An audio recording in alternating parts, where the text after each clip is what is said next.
There's one thing that influencers say that really gets my blood boiling. I'm going to get rid of this because you can't buy it anymore. And I'm going to talk about it while applying some of my favorite discontinued or limited edition makeup. Not everything I have is like discontinued or limited edition, but when I get to it, we'll talk a little bit about that product and why I love it, but mostly the video is going to be this other conversation. As someone who's also an influencer, I guess, to some capacity, but also, you know, someone who's a content creator, I understand where they're coming from. But I'm also a consumer of, you know, makeup content, beauty content. And I don't know if this happens in other realms whenever it comes to like the internet. Like, I don't know if there are other types of influencers that do this kind of thing, but I really only have experience with it from the aspect of a makeup content creator.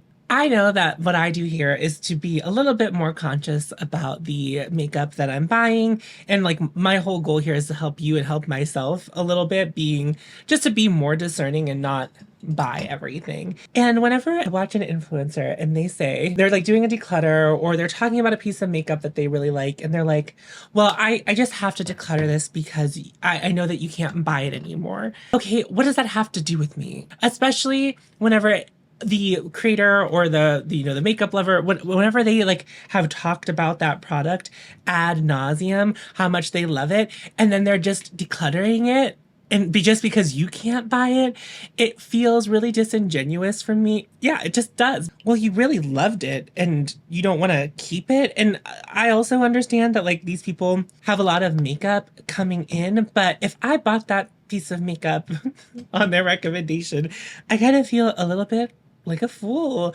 because it's like, well, I guess maybe it wasn't that good. It makes it all feel incredibly disposable. And yes, I certainly like to keep my collection small. I think for the most part, I haven't decluttered anything just on the basis that you can't buy it. And I get where they're coming from, because there's like a loud minority in the comment section who will be like butthurt that they can't find or buy the thing because it is no longer available. You know, that's not really the influencer's business, not to be rude. And it's not to say that you should have bought it whenever it was available. You might just not have known about it. You might not have been into makeup whenever that product came out, and that's okay. It's like we all act as if there's not millions of other makeup products available on the market that would get you at least close. But I also understand like the drive to want like the thing, the actual thing, and like a dupe won't do it, even if it is like, you know, like let's say it's like a luxury product that is discontinued and being discussed. There's also a lot of other luxury brands that probably make something very similar. It doesn't have to be like the thing from that brand. But I think it sends this message, whether implicit or subconscious, that the only reason that anyone is reviewing makeup for you, the consumer of the makeup content, is so that you will use their affiliate links to buy it. And if that product can no longer make them money, then it is no longer worth their time to have in their collection. Well, guess what, Mary Susan? Not everyone who is watching makeup content is making money on it, and you're kind of sending a message to them that that product is worthless. Now, obviously, we have to operate under the way that like the people who are watching the beauty content, we have to like give them a little bit of the benefit of the doubt that like they're smart enough to see through that.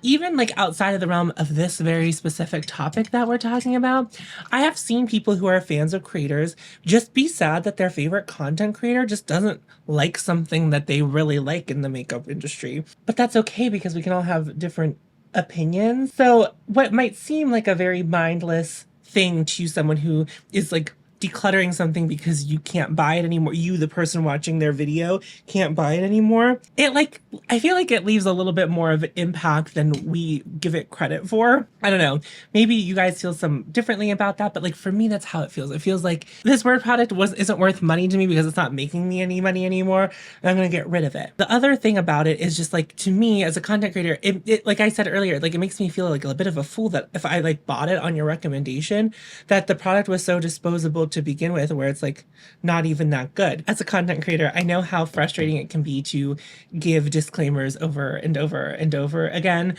but like you kind of have to because people have no context for what you're doing whenever they step into a video.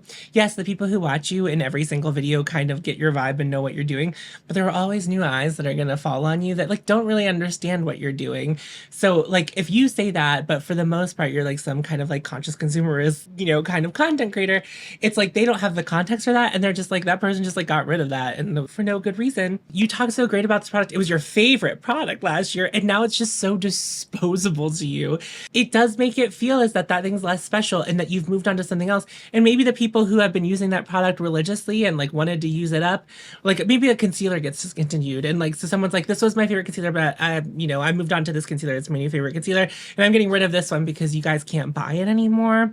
All the people who are, bought a bunch of that or like are trying to use up that old concealer, now it's like you're kind of sending the message to them. It's like, okay, well, yeah, they don't sell this concealer anymore. I might as well just buy a new one. Because of course they're going to have to at some point, like if they are just regularly using concealer, have to find a new concealer at some point down the line. I think that encouraging people to use makeup, even if it's discontinued, is like just a very good idea. The other thing is like discontinued makeup, like makeup that's no longer made or like things that were limited edition. If that's your favorite thing, just keep using it. I think for the most part, like again, giving our audiences the benefit of the doubt, the people who are watching our content like are smart enough to know that like, oh, they just really like that thing and it's great that they're using it. Also, is watching people use up makeup, whether or not it's discontinued on the internet, I think is just like a net good. Like I think that's a good thing for us to see. And it also, I think, will help people stop like buy people who would otherwise use the makeup now that it's discontinued. People get really weird about that sometimes because it's like, this is my favorite thing I've ever used. And I only have this one thing that would probably take me 5 years if I used it regularly all the way up, like an eyeshadow or something. They like sit there and they never use it because it's like, well, it's discontinued. But I think if we are using discontinued products and just showing the beauty of using discontinued products, even if we use them all the way up and we can no longer buy it, I just think that's like, that's great to show that because like my personal opinion, and obviously there are people who just like collect makeup, but my personal opinion is that you should be showing people that like it's okay to use up something that like is no longer in production just because you love it. Loved makeup, in my opinion, is used makeup. I think that's how it is. And I just get so frustrated whenever I watching a declutter and people are like, oh man, this product is so good, so good. I love it, but I can't keep it because you can't buy it.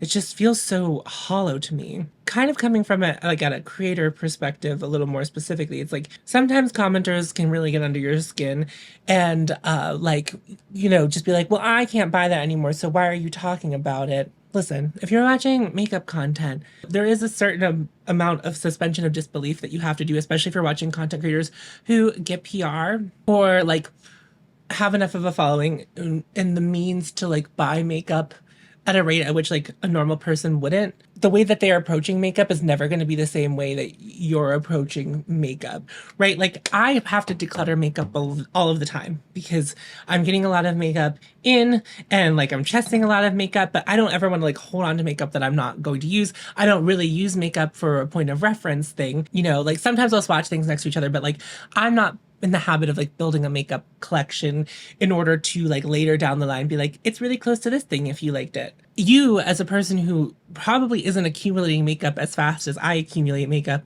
shouldn't have to declutter as much as me. So whenever you're watching this declutters, I'm hoping that you have that context in mind, right? And, it goes back to like disclaimers, like how many disclaimers are we responsible to make as a content creator? But like, I don't know, it always gets really grinds my gears whenever I hear a content creator say that. We're now at the first thing that has been discontinued, and this is actually like a relatively new discontinued thing. It's been reformulated. It's the Prism Libre powder from givenchy. This is the old formula. I haven't tried the new formula. I don't have really intentions of comparing it because I feel like I was never like one of the people who was like 100% sold on this. Like I like this powder. I think it is a good powder, but I never really seemingly got into it in the way that like a lot of other people really did. But I do think it's a good powder. I don't know that it will ever be my favorite powder because it's loose and I'm just really not super into loose powders. But the new version of it has a sheen to it. It's just the replacement for this powder, which I think is a little, like I just think that's pretty strange because I didn't find that this formula was like particularly dry looking. I don't think like it made my skin look dry. I felt like it was like a pretty friendly formula to all skin types, but it looks like that glowy version was like made with the intention of like people who have dry skin and want their skin to look a little more luminous be able to use it. But I think what they've done is just made a highlighter. That's what it looks like to me. Again, I haven't tried it, but many people who have been very into this product are very, very upset that this has been reformulated. But what I'm going to say to you, if it has been reformulated, but you still have this, just keep using it, keep loving it, and don't just save it for the days you want your makeup to look good. Use it because you just love the product. I think there is some, you know, space and opportunity to look for some other powders while you still have this powder to, you know, be able to compare and contrast and like find a good powder to replace this whenever you're done with it. But that doesn't mean you should stop using it altogether. Don't make it like the thing that you only use for like the perfect day. I also think that because powder is such a thing that is like part of your everyday makeup routine, sometimes I feel like eyeshadows are a little bit different. Like save your eyeshadow for like the special occasion if it's not the kind of eyeshadow you can wear every day. But like this is a powder. It's meant to, like, if you use powder in your regular makeup routine, and this was always the powder that you use, I don't think you should cease using it just because it's discontinued. I think it's like an opportunity to find a new thing, and using it up, it's like, well, I really loved that. I'm sad that I have to move on from it, but like now I have to find a new thing. It is a gorgeous powder. We love to see it.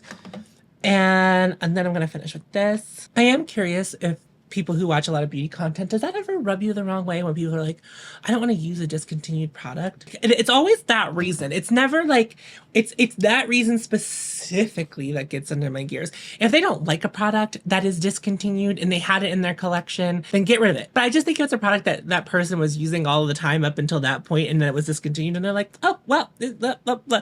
I just think it sends such like it just sends such a message of like this, I don't know if it grinds people's gears as much as it does mine, but it really grinds my gears. I'm going to use Ray. This is Chantecaille Cheek and Eye Shade in the shade Ray. This came out a couple years ago, up until, I would say even earlier this year. It was still like floating around on some of the retailer websites, but I do feel like now it really is gone. I'm going to use it as a bronzer today. I do mostly use this as a blush shade. I thought today we could use it as a little bit of a bronze. And this product is just gorgeous. It's this weird universal thing. Like that's how they tried to sell it. It can't do everything for everyone, but it does everything it promises to do pretty well. It's a really gorgeous eyeshadow. It's a really gorgeous cheek product. And whether or not you'd be able to use it as a bronzer, like that's going to be different for everyone. But I think it works beautifully as a blush if it doesn't work as a bronzer for you. I've never really worn it like a bronzer like this before. And I actually quite like that. So I'm going to give an example because I think the next product I'm about to use would be a really good example of how, like let's do a little bit of role playing. So I've really loved this Chanel Blush Harmony blush for, you know, a really long time, but now none of you can get your hands on it. So I think it's time for me to declutter this. How did that make you feel? How did that make you feel as a viewer? Did it make you feel like weird? Because like I have a lot of this blush as like one of my favorite blushes. Even if I haven't used it like a lot recently, but it's always been a favorite blush of mine. Like I just have been a little bit more into other things, but like this is a blush that I feel like I have worn on camera enough for it to be like synonymous with like me. Like you think of this product, you think of me. And I think it's okay that this product is a discontinued product that you might associate with me whenever maybe you have it at home, and when you use it, you're like, oh, you know, I bought this because of Tom and like it was a really good recommendation. I'm using myself as an example here, but like I do that whenever I use like products. Like later on, we're going to use a Royal Scandal from Gucci. I think of Hannah Louise Poston like almost every time I use it. And it would be really weird for me, and Hannah hasn't done this, at least regarding a Royal Scandal. She still loves a Royal Scandal. It's not really around anymore. Sometimes I feel like people are able to find it, but I think it is for the most part discontinued and no longer around. Like, I think it would just feel really disingenuous if like Hannah came up on this on the internet in 2024. I was just like, well, you can't buy a Royal Scandal anymore, so I'm just gonna stop using it. That'd be so weird. It's so weird. And imagine if your friend said that to you. It's like, oh yeah, I got rid of that blush because yeah, no one can buy it anymore. That's such a weird thing. I think that like we need to really like pivot how we're feeling and how we talk about this kind of particular phenomena because I think limited edition and products that might be discontinued are pretty cool. I think my takeaway as a consumer when I have an item that I really love that was limited edition or discontinued and I still have in my makeup collection is like, I feel a fondness that like I was able, like I bought it at the time and like I have it. And like I think there's like a bigger conversation to like be had about limited edition products. How like I feel like we need to be more upfront, like how limited is the thing going to be? Does it give people who might have to save up for it time to buy it? Or is it something that's going to sell out once and then it's never going to go on sale again? And it's like, is it actually limited edition when it sells out? Or are you going to re-release it later down the line? I think like we need a little more clarity on that. I don't know why this side looks like it has so much more blush on it. And I feel like I keep applying blush to this side and it's just not, it's not ever like hitting the same amount of blush on the other side. Sometimes that happens on camera because of like how light might be hitting me, but like I don't think that's it. I feel like it makes a piece of makeup feel more special. Like I have this thing and like not everyone has this thing and I think that's very cool. But I also like wouldn't present like when I show you something that's discontinued, I wouldn't present it as like, ha ha ha, look at how much better I am that I got this discontinued thing that you can't buy anymore. That's not really how I present it on camera. Sometimes it's how I feel. Sometimes how I feel, but I would never like say that on camera. But like I do feel like good about, you know, having something that feels like that's unique. Like this. This is from Pat McGrath. It's the Iridescent Pink 003 pigment, and it was a highlighter whenever she did the skin fetish kits. So pretty. And we're just gonna throw that on my cheeks today. And I'm very excited about it. I haven't worn it in a while. Not for any reason other than I just haven't, I mostly reach for cream highlighters at this point. And this used to be, I think, available in a trio of baked highlighters. And I don't think she even sells that anymore. But the other thing is, this is really cool to have, but there are also a lot of like iridescent, like white pink highlighters available on the market that will give you a similar finish that just aren't this one. And it's like, yeah, I have this one, but like if this were to go away tomorrow, I feel like I could very easily replace it with something that like is the same, but like not from Pat McGrath's limited edition kit. I don't know. It's just like this weird, just this weird part of the dynamic of like doing this. Like there's obviously, and I understand this from a creative perspective, but also even as like a viewer, there's like no perfect way to like navigate through all like that. I always, Cam always makes fun of me because I would say navigating the beauty space. There's no like perfect way to navigate the beauty space, especially when you're doing it on camera and doing something on the internet that's going to feel perfect to everyone. And it's obviously, I'm not like trying to come at any specific creators. It's just like this thing that always feels yucky to me. And it definitely like guides the kind of content I watch. I just like hate that that is the way we talk about discontinued products, or like many people talk about discontinued products or limited edition products after they are no longer in production. Let's move on to the eyes. We're going to use two different eyeshadow products. The Makeup by Mario Ethereal Eyes palette, which was available and then it went away and then it came back. Going back to my thing where it's like, I think we need to be a little bit more straightforward about what discontinued or limited edition means and like how many times are you going to bring it back. But this is one of my favorite eyeshadow palettes. I use it quite a bit. I've used it many, many times on camera. I've been trying some newer eyeshadows on camera, but like normally, like I feel like for the better part of the first half of this year, I was using this eyeshadow palette in like so many eyeshadow looks because I just really, really adore it. And when you take a look at it closer, it's a palette that has a lot of love. And I'm not someone who wears makeup every day or is trying to project pan all of the time. Like that's not what I'm trying to do. When something has that much love, whenever I've used something that much, I think that's really great. And I think that's really special. And I think for me to stop using this just because you can't buy it, or if you didn't buy it, you might lust after it, I just think that's like, that feels really disingenuous in our relationship. Like from me to you, it'd feel really disingenuous if I was like secretly using this behind the scenes and then just, you know, like not telling you that I love it. But like also what I hope whenever I'm using products that are discontinued or products that you can't buy anymore, that were limited edition, is I'm hoping that I'm inspiring you to use your version of this. Not your version of the Ethereal Eyes, but your version of the thing that you really love that is discontinued. I like what, that's like what I hope to inspire. That's what my dream is with my, whenever I regularly use something that's discontinued. So the Ethereal Eyes palette, I really bought it on a whim, and I think whenever I first bought it, I bought it to like review on my channel. I'm not like, it definitely is a thing that I would be interested in because it's pretty neutral. But I hadn't tried anything from Makeup by Mario. There was like no precedent for me to buy this eyeshadow palette. I just was like, why does it cost that much? Because it's kind of expensive, or it was kind of expensive for what it was. And it turned out to be just like such a handy little palette for me. I feel like a lot of people like didn't love the mattes in this formula, especially if they tried his other eyeshadow formulas. I think a lot of it has to do with these really loosely pressed eyeshadows are what I really used a lot whenever I first got into makeup. I feel like the ABH palettes, the old ABH palettes, were really powdery and had a lot of kick up to them, like these shades do. And like, I also really loved the Subculture palette, which also had a very, very loose formula from ABH. It was, you know, part of the downfall of that palette in mass, but like for me, that was never really an issue. I actually really liked it. So this matte formula really spoke to me in such a way. But also, I just feel like sometimes very densely packed eyeshadows can be hard to not only pick up on the brush, but like also to blend.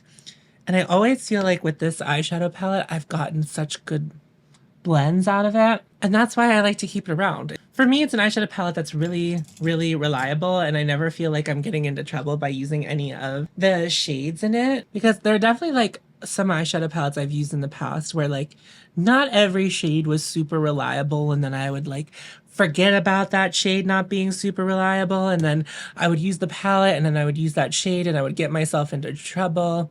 But that just never, ever happens with this palette. I like to travel with this palette. Like when I'm traveling, I'm not normally doing super bold looks anyway, so I can kind of do whatever I need to do.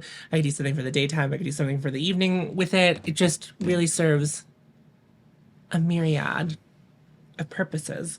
And that's why I continue to love it. But I feel like a lot of the people on YouTube who keep this palette now mostly keep it as a point of reference. It's like not their favorite palette.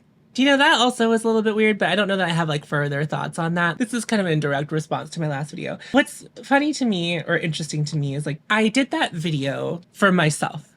So like, yes, I took everyone on the journey with me, and like, yes, ultimately I wouldn't have done it the way I did it if I wasn't a content creator. So I wouldn't have tried to dupe that one shade in the Pat McGrath palette on camera if it wasn't, yeah, like if I was on camera, I wouldn't have done that. But, you know, it allowed me to learn about some eyeshadow formulas. So if any shades come out in the future, like I might be able to speak to that and maybe, you know, guide some people. But by the end of the video, you know, I show you Pewtered Pine, and I say in the video, like, I'm very happy with this dupe for me. So I'm going to keep it, and like, I feel very satisfied. And then something that happened, which kind of was unexpected, was like people telling me to try other eyeshadows that are a similar color. And it's like, well, no, I'm done. Like, I'm done. My journey is over. And it kind of got me thinking about like not only what we talked about earlier in this video, like I hate influence, what the influencers say. It gives me the vibe that like the space online and like maybe the way that like people who aren't content creators or whatever might spend a ton of money doing something like that to find the perfect shade. And they would just keep going. But like the whole point of that video for me, the whole point of doing all of that for me was so that I could get rid of that eyeshadow palette and make space for, well, nothing really. I don't really want to replace it. I just wanted to make space. I just like didn't want that palette anymore. But I really loved that one eyeshadow shade. Now someone did in that video also go, well, I just would have like depotted it. But like, I don't want to depot one eyeshadow shade. With the other Pat McGrath palettes I depotted, I wanted multiple shades, and it felt more worth my time. And I'm not really a demure or cutesy depotter. Like, it's a little bit Hobby Lobby. It's just like, let me pass on the $125 palette that's gently used as opposed to like torn apart and reassembled. I'm just not that good at that. So it's okay. It's okay. I don't need it. And it also allowed me to explore a couple of new things. I'm also not the biggest fan of Pat McGrath's eyeshadow formula. I like her shimmers and I like those baked shades, but like it's not my favorite. It's not my favorite. So it wasn't really about that eyeshadow formula that I was trying to keep either. It was just like, I liked the shade. I wanted something similar to it. I'm also very pleased that I could introduce so many of you to Chilled Cherry, because that seemed to be the very big takeaway, that a lot of people were very excited about Chilled Cherry. So let's talk about the next discontinued limited edition product. I'm going to put on my eyes. This from Charlotte Tilbury. This is the shade Smokey Quartz. And if you were here, you'll remember this is like the first Charlotte Tilbury product I ever tried. And it became such a favorite, and I like used it all the time. I use it less on camera now, but this is such a stunner for like a night out. Just it has so much sparkle to it. It's nice and cool toned, which like I'm a very big fan of. It's just so pretty. And I just can't imagine a world where I would come on camera and be like, yeah, so this is Smokey Quartz and you can't buy it anymore, so I'm just not going to, I'm just continue it. And it's not that I don't use it on camera because it's discontinued, because some people will also do that. It's just like, I haven't needed it for camera recently, like the looks that I've been inspired to do. I've used it like as a point of reference many times though. But like, I just can't imagine like trying to tell you, just trying to tell you that like with a straight face, like, and you can't buy it, so I'm not going to use it anymore. I just feel like that would just feel so weird.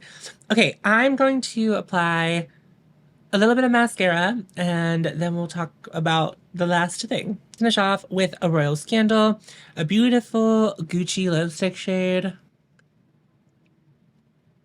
that has been discontinued, which is so unfortunate because it's such a cool shade. So as I'm looking in front of me and I see all of the products I used today that are like discontinued, I just can't imagine my collection without any of them. And I think that's the feeling that if you have something that's been discontinued, that you should continue to have about those kinds of things. Continue to love them, continue to use them, continue to feel like I'm so happy to have this a part of my collection. And I don't think that honestly, like a lot of people are decluttering something that's discontinued because they see an influencer do it. It's just like the feeling that I get whenever I see that happen, like is like not super positive. But I just want to encourage you, like if you ever see that happen, like no, your makeup's perfectly fine. You keep using it. You keep loving it. It's gonna wrap up this video. Is there anything like that you feel similarly about? I want to try to keep it focused on like how creators talk about like discontinued makeup. Is there anything about like that bothers you about that? I don't want to say what do influencers do that bothers you, because I feel like that's opening up a can of worms, and maybe some people providing me some fearless feedback that I'm not asking for in this video. I just like I'm curious, and I don't want any specific examples. I don't want you to at any content creators. I'm just curious because I feel like this thing that I'm talking about is pretty general. Like a lot of influencers do it, and it's a thing that grinds my gears that like a lot of people in the community do. I don't want anyone to talk about a specific thing that one person does. Anyway, if you enjoyed this video and you are new to my channel, hi, welcome. I'm so happy that you are here. Thank you for watching this video all the way through. That's very kind. It's very hard to watch a new content creator, especially all the way to the end.